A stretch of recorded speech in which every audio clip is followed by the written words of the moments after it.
I'm Brittany Lewis with Forbes Breaking News. Senator Joe Manchin spoke with witnesses about extreme drought during a Senate Energy Committee meeting on Tuesday. The western United States is currently facing record drought, which threatens agriculture production and energy generation.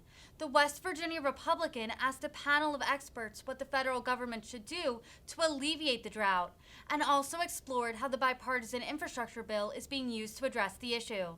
Take a listen to his questions.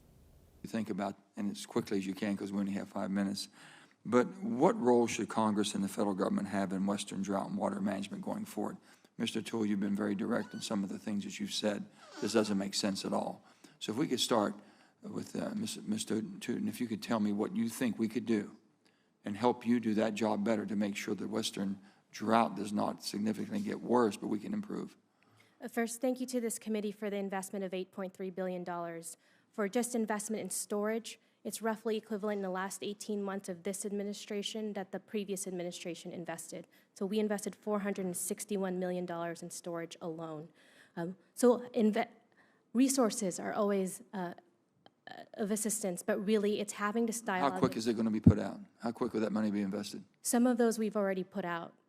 Frankly, there's some projects that we're working on, Los Vaqueros in California being an example of it. Mr. Ensminger?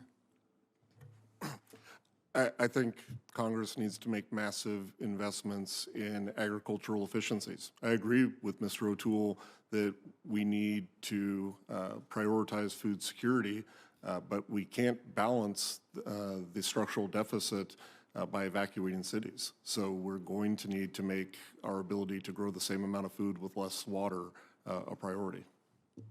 Dr. Hall.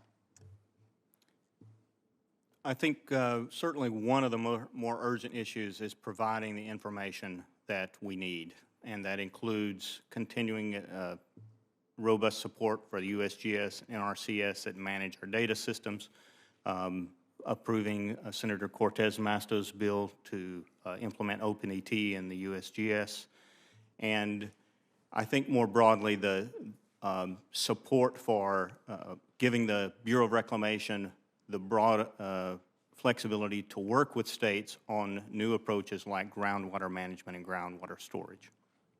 Thank you. Mr. Stern?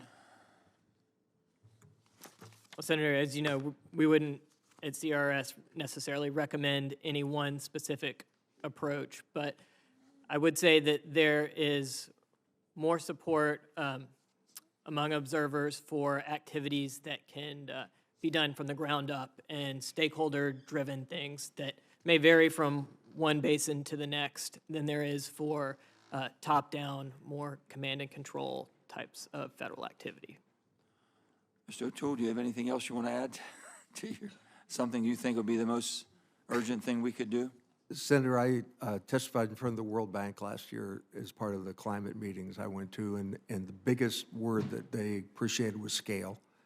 And in a meeting with the major foundation Sunday on the forest, they said, we're nibbling. And that's the problem. We're nibbling at a time when we have crisis, and we need to move to scale. Ms. Totten, the bipartisan infrastructure law provide $8.3 billion, as you've acknowledged. What steps is Reclamation taking to ensure the efficient delivery? That's what we're concerned about, and these funds are being efficiently delivered to the source so we can basically cure some of the problems we have. Absolutely. First thing we did was hire the hirers. We hired, I want to get the number right for the record, but it's 86 people within the last 6 months. Engineers, but acquisitions, grant specialists, so that we can get that money out. And part of this is also a level of transparency. We constantly have stakeholder sessions and briefings also with Congress so that you know what we're doing. And then finally, putting capacity where we can immediately so those can get done. Rural water being an example of that, and getting those resources out the door. Thank you.